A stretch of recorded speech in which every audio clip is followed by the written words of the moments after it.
And dear Stefan KOOTHS, initially I would like to say thanks for joining International Symposium on Economic Thought. I think the topic that you will give speech is titled Legacy of Menger's Principles After 150 Years.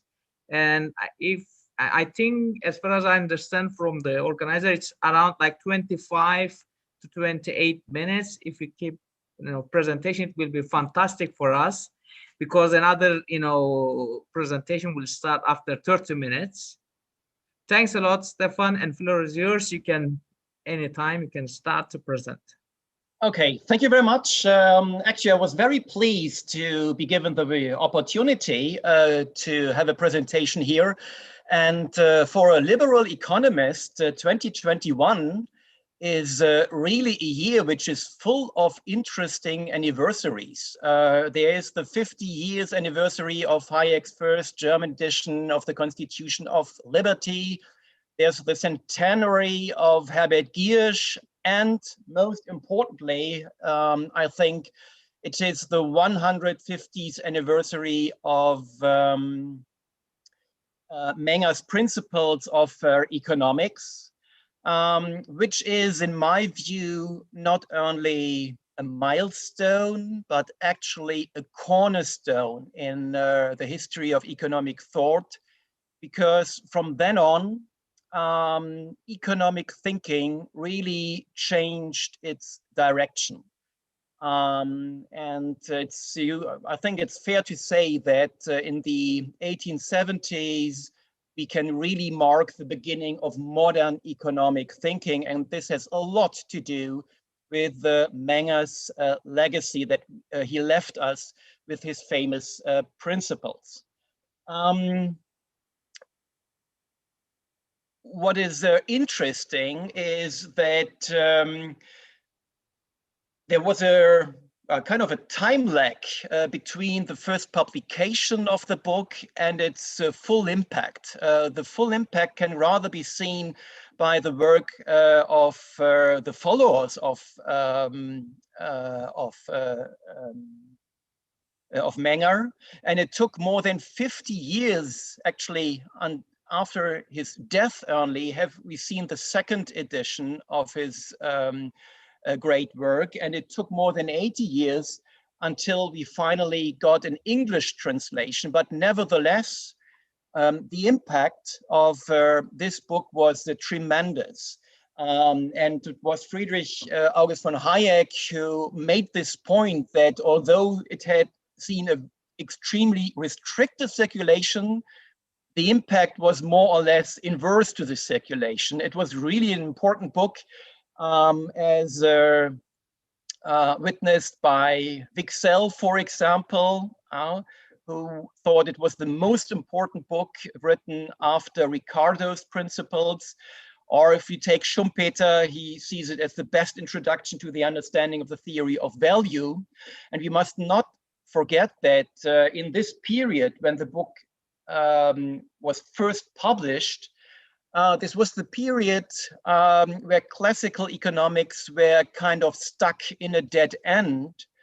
And when people like John Stuart Mill even thought that all questions in value theory had already been answered, although classical economists were unable to solve the paradox of value. Here it was Karl Menger who really provided us with some path-breaking insights. He is typically remembered as part of the triumvirate of the Marginal Revolution of the 1870s. And indeed, the two others played an important role as well, William Stanley Jevons and Léon Walras.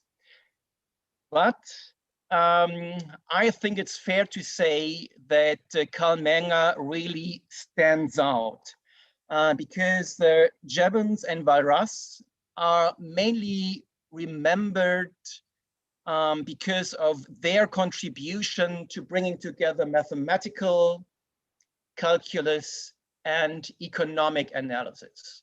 And Karl Menger, on the other hand, came from a completely different direction. And his main aim was to search for a uniform theory of price, which is based on the driving forces of the economic process. So he really wanted to explain all price phenomena by one leading idea. And this whole approach is quite different from that Jevons and Barras have followed. And today, I still use his Principles of Economics as a textbook for my students, because you can really learn from Menger how to write an excellent book, which is famous for his transparent lucidity of exposition. It is, it's a benchmark how to bring students from very fundamental ideas to clear conclusions. And if you see how he managed to present this step-by-step approach of economics, it's really brilliant. Starting from the human requirements, coming to a definition of goods, coming to value, exchange, price, commodity, until to the theory of money. All those parts of the book are really steps where one step leads to the other. They are not parallel next to each other, but they are really in a consistent and extremely well organized flow of reasoning, which makes the reading of the book so fascinating. Until today, I would go so far and say that nothing of what you find in the book is in any way outdated, even now after 150 years. And I already mentioned the differences between him and the two other main figures of the Marginal Revolution. Well, what is really important here is to see that Menger's view on human nature and also on economics differs completely from what later on became famous as the model of the Homo economicus and the focus on general equilibrium analysis. Menger comes from a completely different point. He sees human beings rather as following or as a role model of the Homo agens, as Hülsmann coined it. And he's interested more in disequilibrium economics. We could also say real world economics, rather than searching for a more or less technical solution to a general equilibrium. So he really comes from how do people act in reality rather than how should they react in order for the economist to be able to put him into mathematical equations. And the starting point of his whole book is to make the reader acquainted with what human action means. The famous kind of title of Mises' book, that's 70 years later. But he presents already the full logic of what is behind human action, which means that humans use means to reach expected ends. And this means already, and this is the breakthrough, I would say, of the subjective theory of value, which comes together with the Marginal Revolution, which means that the importance, the subjective judgment that we attach to the ends is imputed reversely towards the means. So this was really a 180-degree change of perspective. So far, economists believe that value has something to do with the cost. And now we finally understand it's just the other way around. Cost follow price and value, and not the other way around. So this was really important. Plus, he comes from a worldview that does not exclude the notion of time, and it does not exclude the notion of limited knowledge. On the contrary, he is fully aware of the fact that whatever human beings are doing is speculative, both in terms of the means and the expected effect. So we can fail here. Maybe we use some means, but we will not see the expected effect. And even the subjective judgment can be erroneous. Therefore, planning for an uncertain future, speculation, is inherent in economic activity. And this is embedded at the core of what Menger's taught us. Plus, a view, or a much more modest rationality view. So what he says is that humans do not purposefully act against their aims. That's it. So it's not this hyper-rational human, or actually unhuman being, who is able to know everything, to process everything immediately, but the notion of bounded rationality is already part of his theory, something which only later on was rediscovered by economists. And he makes it clear from the start that the final purpose of economic activity is to provide us with consumption goods, present consumption goods or future consumption goods. That's what economics is all about. So here again, production does not become an end in itself, something that, well, after him was kind of forgotten, at least for some periods of time, where one could get the impression that it's all about production. No, it's all about consumption, that we are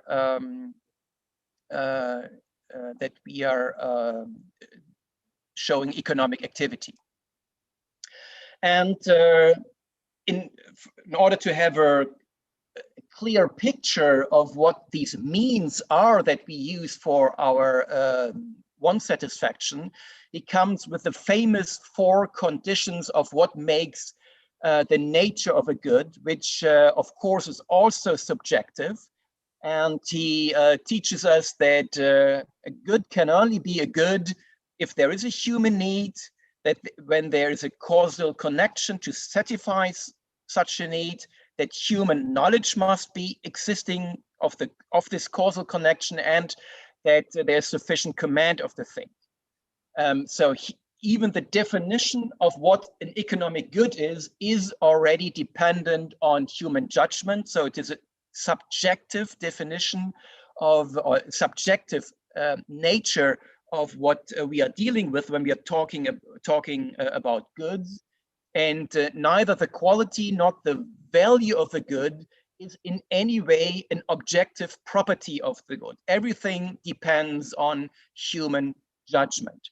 And we could, from today's perspective, even condense the 3 conditions down to 3, because condition 2 and 3 can be lumped together by a human perception of need satisfaction. Is already enough to make something a good that we should deal with in economics. So even a letter of indulgence can become the object of economic activity, as long as people really believe that it might affect their well-being. We owe the distinction between free and economic goods also to Menger. He has not yet coined the term scarcity, but everything is in his book, which completely corresponds to what we today call scarcity, namely that free goods are those where the availability of the goods goes beyond the requirements, while as economic goods are those where the availability of the goods does not suffice to satisfy all requirements. And he also gives us some factors that influence what a free or an economic good is. But here again, it's important to see that free or economic as a characteristic of a good is nothing that is coined in stone, but this is depending on the circumstances and of human knowledge as well. So even if a good is free or economic, depends or is time dependent, so to speak. One of the most important contributions in production theory is his theory of the order of goods, which teaches us a causal and temporal connection between different kinds of goods. While we are interested finally in being provided with consumer goods, we are also valuing goods that help us to produce consumer goods and goods that help us to produce goods that help us to produce consumer goods, and so on. And this is what he called goods of higher order. Today we would call them factors of production. And for him, the production process is nothing else but transforming goods of higher order into goods of lower order. So all goods are consumption goods in the making, so to speak. And he doesn't stop here. From here on, he also develops the concept of complementarity of goods. So he sees the production process rather like a directed network of different stages of production, which finally mature into various consumer goods. And I already mentioned the Marginal Revolution, which is one of the two important pillars of modern value theory. One is subjectivism, which is deeply rooted in Menger's world vision, as already the definition of goods is subjective. But also the second pillar is important here, the concept of marginalism. But we must not forget that the modern theory of value has these both pillars, subjectivism, excuse me, and marginalism. And for him, marginalism is not identical with infinitesimal calculus. Quite on the contrary, he would rather say that infinitesimal calculus is something which could be used, if at all, to come near to marginal analysis, but it's by no means the same. And by making sure that value depends on concrete quantities and not on the category of goods as such, he is able, together with the others of the marginal revolutionists, to solve the paradox of value that, well, economists before them found very hard to solve. And now it's quite clear. So this theory is really able to give important answers to things or to questions that remained unanswered before. And what is also important is that the law of decreasing marginal utility, he hasn't the notion marginal utility already. This is something which comes with Wieser later on. But in his book, he develops everything which is then later on captured by this technical term. So he's fully aware of the concept of marginal utility. And he is going far beyond Gossen, who he was not aware of, but he sees the law of decreasing marginal utility as the outcome of human action. And this is much more general than Gossen's law, because Gossen still referred to, well, psychology or physiology, and this is not even required here. It is within the logic of human action that the law of decreasing marginal utility can be explained. And if we agree that the broader a theory is, the more simple a theory is, the better it is, then here Menger is clearly superior to Gossen. And it's actually, it's kind of a pity that Gossen's first law is still so prominently taught in introductory books to economics, because this brings students really on a wrong track. They think that the marginal, or the law of decreasing marginal utility, is something which has to do with a psychological law or something like that. But it's actually just the outcome of human action, and we would make it easier for students to understand what economics is all about if we taught more Menger rather than Gossen when it comes to marginal utility. He's also making it clear that utility can only be understood as an ordinal concept. For him, value is a trilateral relation between a person and at least two goods. And he clearly says that the idea of cardinal value calculus is nonsensical. I already said that reverse value imputation is one of the important insights that we owe to his analysis. And this is also important because it tells us that not only consumer goods are valued subjectively, but that all other goods as well, so what we today call production factors, are also valued subjectively. And the next step was the principle of opportunity cost, which his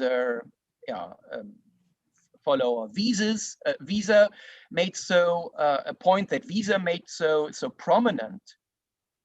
So this was the clear next step. This is not already contained in Menger's analysis, but it's more or less the logical next step to make. And it is rather a step back when we teach students the Marshallian scissors analysis, where they think that, well, there are two blades of the scissors. One is subjective, which comes from demand, and one is more or less objective, which comes from cost and production theory. And if we follow Menger, we clearly see that this is nonsensical, but that all cost at the end of the day is derived from subjective valuation of goods, so that all cost that we see in the price system is just the mirror image of opportunity cost.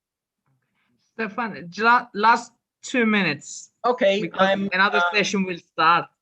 Yeah, I'll make it as short as possible, and I'm almost through. So then he comes to exchange and price. Here we get a clear picture that he's not so interested in pinning down what is the equilibrium price, but he rather wants to narrow down what the price range might be as the outcome of interpersonal exchange. So it comes from isolation, from a bilateral monopoly where the range is quite large. It narrows it down by looking at the monopoly, and then by allowing for competition on both market sides. He shows us that the range of exchange ratios narrows down more and more, but he does not go so far and say, and there's always, or there's one equilibrium price that will prevail in the market system. And what is fascinating as well, that he ends with the evolution of money. He introduces the concept of commodities, which are goods that are held in readiness for sale.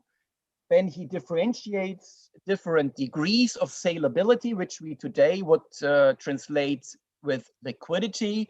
He says the most liquid good, the most saleable good, then becomes money.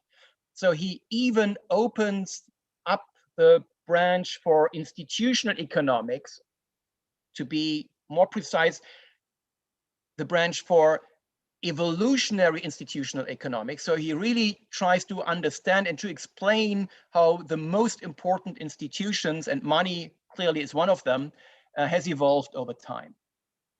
In terms of methodology, we owe him what he called the analytic compositive method, and what Schumpeter later on coined as methodological individualism, but it is actually the same thing. What is meant is to trace the complex phenomena of the social economy to the underlying atomistic forces that are at work. So he looks at the elements of the society, and then he tries to understand how they form a complex system. And Hayek later on would call this social patterns prediction.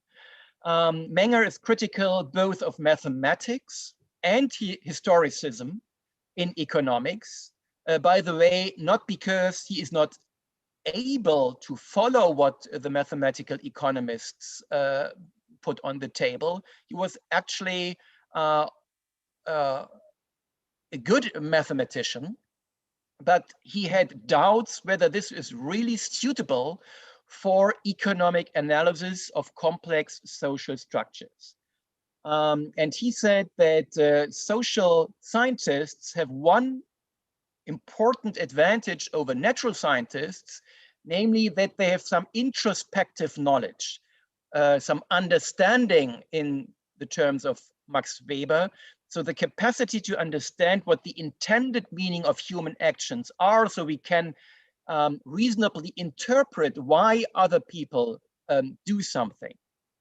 And therefore, he thinks that trying to make exact predictions of complex social systems is impossible. But what we can do is that we can make predictions about changes of the complex structures into which the individual actions combine. So we can distinguish between stable and unstable types of social systems, but we will never be able to forecast the exact outcome that these social systems will show. This brings me to the end, and when we reconsider what is in this book, I think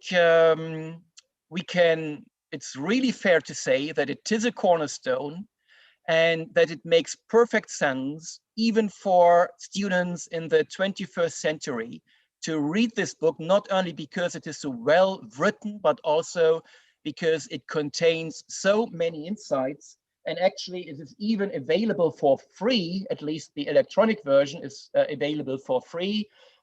You find the link in my presentation, and if you're interested in my slides, you find them on my Twitter account. I just posted them a couple of hours ago. So if you want to